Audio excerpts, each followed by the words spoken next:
अब हम रेखाखंड के निश्चित अनुपात में विभाजन की विधि का उपयोग करके एक दिए गए त्रिभुज के समरूप एक ऐसे त्रिभुज की रचना करेंगे जिसकी भुजाएं दिए गए त्रिभुज की संगत भुजाओं के अनुपात में होगी।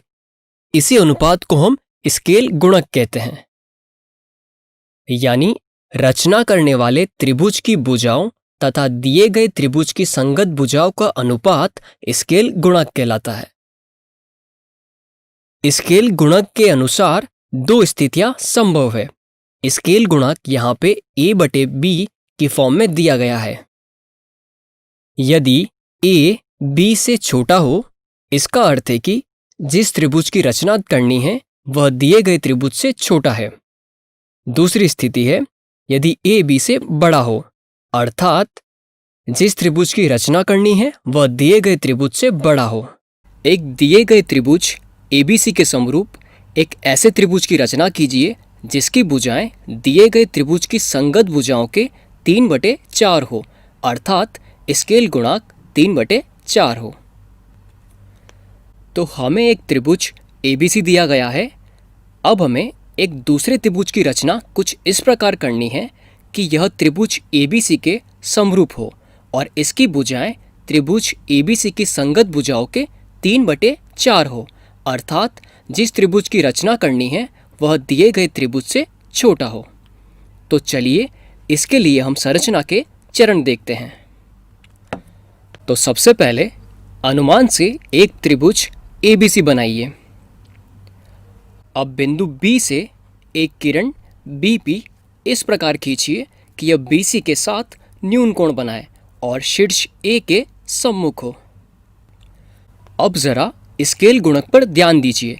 यहाँ पर हमें स्केल गुणक 3/4 दिया गया है और अंश और हर में से जो अधिक होता है उसके बराबर भाग में किरण को विभाजित करना होता है। यहाँ पर 3 और 4 में 4 बड़ा है, इसीलिए किरण BP को प्रकार की सहायता से 4 भागों में विभाजित करते हैं।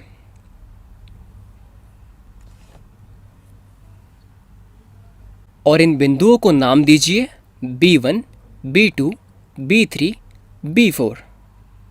यहाँ पर BB1 बराबर B1 B2 बराबर B2 B3 बराबर B3 B4 के है।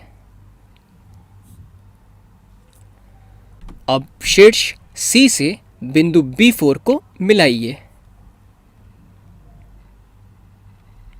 अब बिंदु B4 पर प्रकार को रखिए और किरण BP से B4C पर एक चाप खींचिए।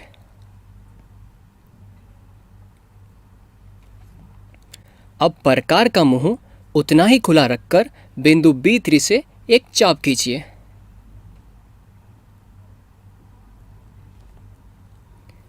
अब प्रकार की सहायता से बिंदु B4 पर कोण का माप लीजिए और इसी कोण के बराबर बिंदु B3 पर एक कोण बनाइए।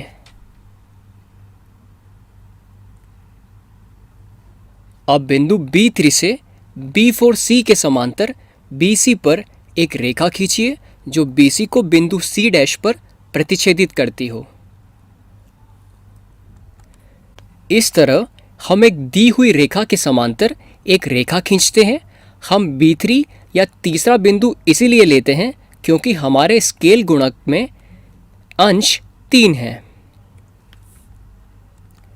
अब हमें AC के समांतर एक रेखा खींचनी है, तो हम उसी प्रक्रिया को दोहराते हैं जो हमने पहले एक समांतर रेखा खींचने के लिए दोहराई थी।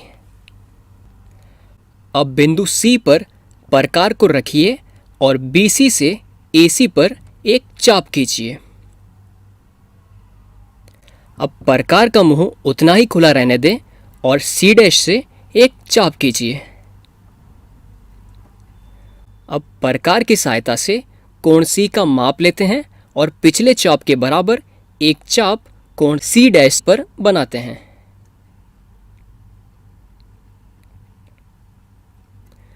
अब C' से AC के समांतर एक रेखा खींचते हैं जो AB को A' पर प्रतिच्छेदित करती है।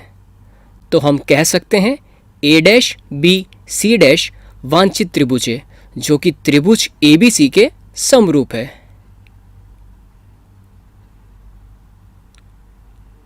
अर्थात त्रिभुज ए डैश बी सी डैश त्रिभुज ए बी सी के समरूप है।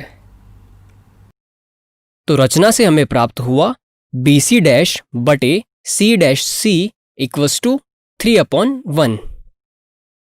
यहाँ पर बी सी बटे बी सी डैश बराबर बी सी डैश प्लस सी डैश सी बटे बी सी डैश के बराबर है।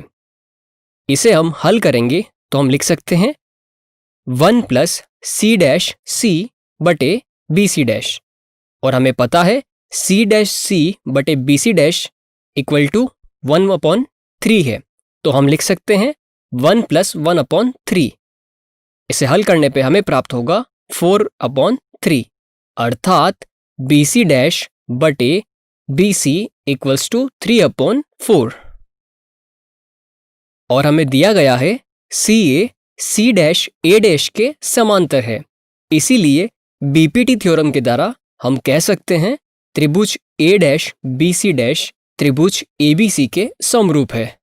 इसीलिए ए डैश बी बटे A B equals to A dash C dash बटे A C equals to B C dash बटे बी सी इक्वल्स टू 3/4 होगा।